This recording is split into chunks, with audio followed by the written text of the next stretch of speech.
Dalam kesempatan kali ini, saya akan menjelaskan tentang Al-Quran sebagai sumber ajaran Islam. Pengertian Al-Quran. Sesuai bahasa, Al-Quran adalah bacaan atau yang dibaca.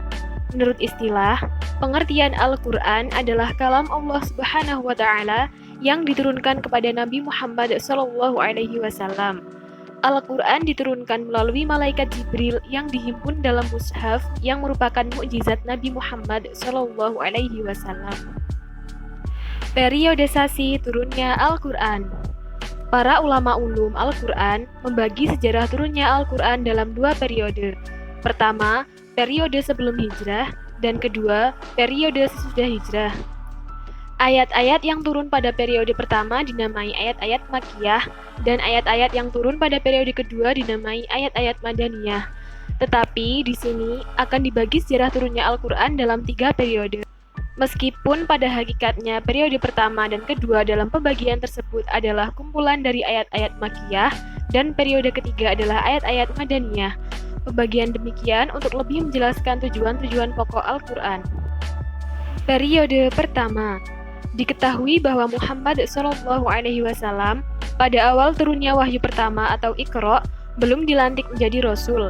Dengan wahyu pertama itu, beliau baru merupakan seorang nabi yang tidak ditugaskan untuk menyampaikan apa yang diterima.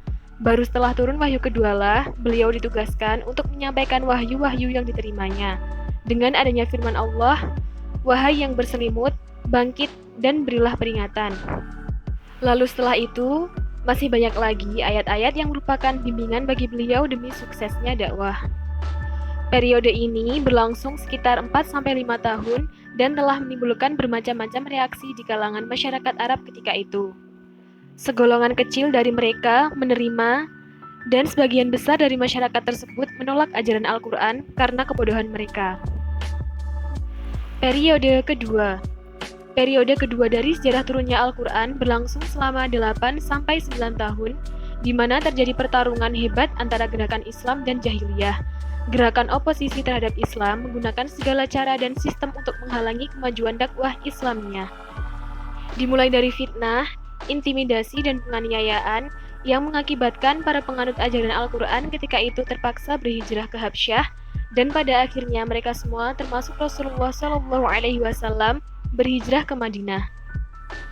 Periode ketiga.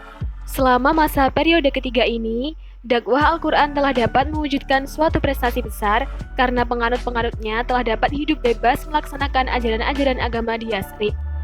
Periode ini berlangsung selama 10 tahun, di mana timbul bermacam-macam peristiwa, problem, dan persoalan.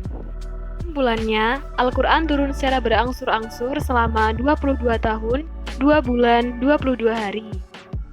Isi kandungan Al-Quran. Pertama, akidah. Akidah secara bahasa berarti keyakinan, sedangkan secara istilah artinya suatu kepercayaan yang harus diyakini dengan sepenuh hati, dinyatakan dengan lisan, dan dibuktikan dengan amal perbuatan. Inti pokok dari akidah adalah tauhid atau keyakinan penuh akan keesaan Allah Subhanahu wa Ta'ala. Seorang muslim hendaknya tidak meragukan lagi keesaan dan kebesaran Allah, Tuhan alam semesta. Kedua, ibadah dan muamalah. Eksistensi manusia di muka bumi ini tentu karena kuasa Allah Subhanahu wa Ta'ala. Kuasa Allah sebagai pencipta menjadikannya satu-satunya zat yang pantas untuk disembah. Untuk itu, setiap manusia diperintahkan untuk menyembah Allah dengan melakukan ibadah. Artinya, manusia diperintahkan untuk menyembah atau mengabdi sepenuhnya kepada Allah Subhanahu wa Ta'ala dengan tunduk, taat, dan patuh kepadanya. Selain beribadah, manusia juga memiliki kecenderungan untuk memenuhi kebutuhan hidupnya dengan manusia lain. Untuk itu, Allah mengatur hubungan antar manusia dalam Al-Quran yang disebut muamalah. Kandungan Al-Quran yang ketiga adalah hukum. Hukum dalam Al-Quran berisikan kaidah-kaidah dan ketentuan-ketentuan dasar serta menyeluruh bagi umat manusia. Hukum ini dapat menjadikan hidup manusia lebih tentram, adil, dan sejahtera. Adapun hukum yang tercantum dalam Al-Quran meliputi hukum perkawinan, hukum waris, hukum perjanjian, hukum pidana, hukum perang, dan hukum antar bangsa. Yang keempat, sejarah. Al-Quran mengungkapkan sejarah dan cerita masa lalu untuk dijadikan pelajaran atau ibrah bagi umat Islam. Pelajaran ini bisa menjadi pedoman untuk menjalani kehidupan agar senantiasa diridhoi Allah Subhanahu wa Ta'ala. Yang kelima, akhlak. Isi kandungan yang tak kalah penting untuk dijadikan pedoman manusia adalah akhlak. Secara istilah, akhlak adalah sifat yang tertanam dalam jiwa manusia dan muncul secara spontan dalam tingkah laku sehari-hari. Figur yang bisa dijadikan suri tauladan bagi umat Islam adalah Rasulullah Shallallahu Alaihi Wasallam, sebab kepribadian beliau bersumber langsung pada Al-Quran. Dengan mengikuti akhlak Rasulullah, seorang Muslim akan menjadi pribadi yang berakhlak mulia dan jauh dari akhlak tercela. Keenam, ilmu pengetahuan. Al-Quran banyak mengandung ayat yang mengisyaratkan ilmu, pengetahuan sains, dan teknologi. Ilmu ini sangat potensial untuk kemudian dikembangkan guna kemaslahatan dan kesejahteraan umat manusia. Dalil-dalil yang mendasari Al-Quran sebagai sumber ajaran Islam. Yang pertama, dalam Al-Quran surat An-Nisa ayat 59 yang artinya, "Wahai orang-orang yang beriman, taatilah Allah dan taatilah Rasul-Nya, dan ulil amri di antara kamu. Kemudian jika kamu berlainan pendapat tentang sesuatu, maka kembalikanlah ia kepada Allah atau Al-Quran, dan Rasul atau sunnahnya. Jika kamu benar-benar beriman kepada Allah dan hari kemudian, yang demikian itu lebih utama bagimu dan lebih baik akibatnya."